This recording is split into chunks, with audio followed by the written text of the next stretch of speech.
Donc ici, c'est le point d'intersection entre deux coniques.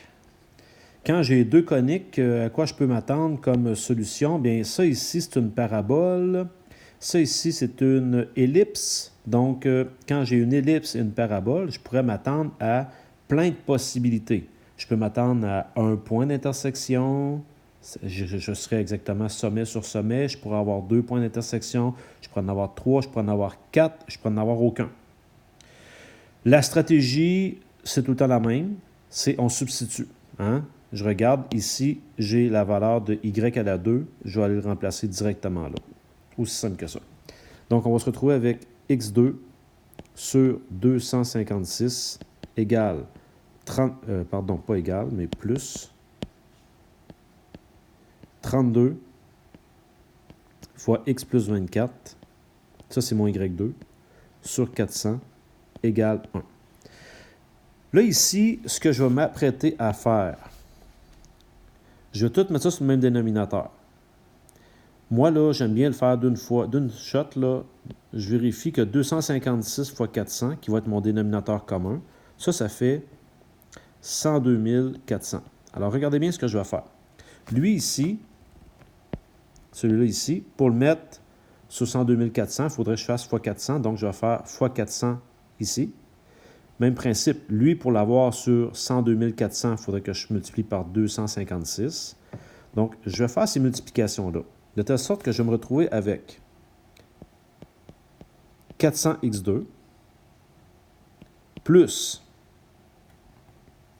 je vais avoir ici 256 fois 32, qui donne 8192, qui va multiplier x. Et mon 8192 va aussi venir multiplier par la suite 24. Donc, je vais me retrouver avec 196 608. Égal, je prends mon dénominateur commun, puis je multiplie de ce côté ici, qui donne 102 400. Si ça va trop vite pour vous, faites-le plus tranquillement, mais vous allez arriver à cette solution-là. J'ai envoyé ça de ce côté ici, donc je me retrouve avec 400x2 plus 8192x plus 94 208 égale 0.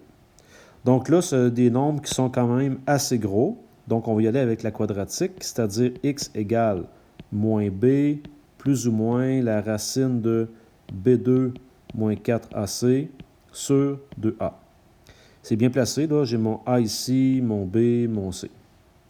Donc, x égale, j'ai moins 8192, plus ou moins la racine de 8192 au carré, moins 4 fois 400 fois 94 208, et ceci est sur 2 fois 400. Donc là, on va calculer ce qu'il y a à l'intérieur de ma racine. Et là, je me rends compte qu'à l'intérieur de ma racine, le nombre qui est ici, ce nombre-là, est un nombre négatif. Alors, quand c'est un nombre négatif, ça veut dire que je ne peux pas procéder, donc je n'ai pas de solution. Pas de solution, ça veut dire aucun point d'intersection.